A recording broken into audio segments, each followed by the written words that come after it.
Hi there. Are you looking for the best on-the-go travel snack ever? Well, let me introduce you to the banana nut bar. They are awesome. I take them with me every time I travel because they are nice and compact. They're dense, so they're really filling, and they travel well, that you can eat them hot or cold, and they freeze super well. And frankly, I look forward to eating them whenever I'm traveling. I'm like, oh, I have banana nut walnut bars. Whoa, yay! So let's get to it. I'll show you how to make them. So these are fairly easy to make. You're just taking some wet ingredients, some dry ingredients, mixing them in a bowl, putting them in a pan, and putting them in the oven. That's the basic structure we got going here. So the first thing you want to do is take some dates, either Deglet dates or Medjool dates. The little Deglets are the bigger Medjools. It's about 3.5 ounces of dates if you're measuring them. So the little guys, it's 12 to 14, and the bigger ones, the Medjools, it's like 6 or 7 dates. And you're gonna put them in a cup of plant milk and also a couple teaspoons of vanilla extract. And you're gonna let that set and sit aside for about 15 minutes because you want those dates to get nice and soft. By the way, a little tip, as you're putting the dates in before you get them all wet, give them a squeeze to make sure that they are really pitted if you bought pitted dates, or of course take the pits out before you start soaking them. So you definitely want these pitted because they're going into the blender later, and you don't want your blender to get jacked up with date pits. So while that soaks, the next thing we're gonna do is we're gonna make our own oat flour, oat millet flour. Yep, we're gonna make our own flour. All we're gonna do is take 1/2 cup of rolled oats and 1/2 cup of millet, and we're gonna put them in a little blender and blend them up, just until they turn nice and flour-like.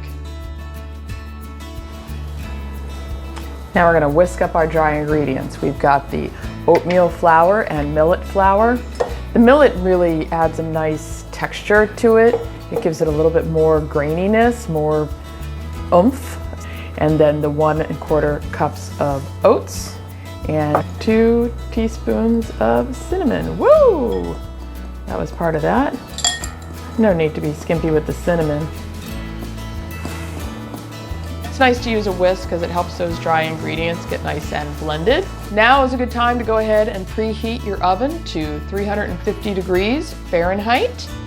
And so now let's get back over to the wet ingredients. So we're gonna take those soaked dates and the plant milk and the vanilla. We're gonna put those into a blender, and then adding to that blender comes the piece de resistance of this dish, and that is the very ripe banana. Let me tell you about it.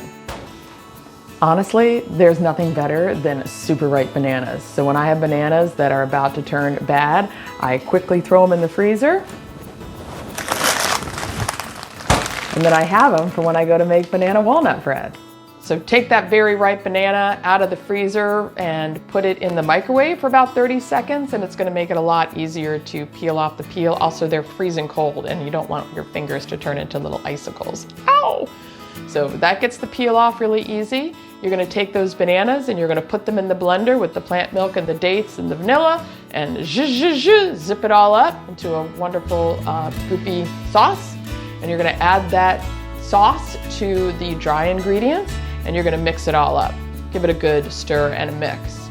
And the other piece de resistance of this banana nut bar are the walnuts. So chop up about 3 ounces of walnuts and add those to the mix and give it a stir as well. And now it's time to add that to a parchment lined pan. Womp womp, I ran out of parchment paper. So I'm gonna do what I don't normally do. I happen to have some vegan butter in there. I'm gonna butter up the pan and make it in a oiled pan, which I don't normally do. I use the parchment. So see how that goes. So we're gonna add the sauce mixture to the pan. Now if I was gonna get fancy, I could put walnuts on top, but I'm not gonna bother with that. But what I am gonna do is lick this spoon before I wash it because it's delicious. Then we're going to put it into the oven for 30-40 minutes on 350 degrees until it's nice and brown. You can put the knife in it, test, and see if it comes up clean. It's not going to come up like dry, but fairly clean. It's not goopy anymore. and then you'll know it's done, and let it cool for about 15 minutes before you slice it into about 12 bars. And you can serve it warm right from the oven. You can put it in the refrigerator. They hold for a long time, well, I don't really know because I eat them too fast, about a week, maybe more. You can heat them up and warm them in the oven or the microwave. So they're good both ways, hot or cold. And if you're gonna put them in the freezer, go ahead and make sure they've cooled down all the way, put them in an airtight container, put them in the freezer. Again, I love traveling with these. Every trip comes with banana nut bars. So I hope you give these a whirl. I'm Colleen Marie. This is Create a Great Healthy Life, where we explore a whole food, plant-based lifestyle together so we can create a great life for ourselves and those around us who we love. If you enjoy this video, consider giving it a like and maybe even subscribe. I hope to see you again. I love you. Take care. Have a great day.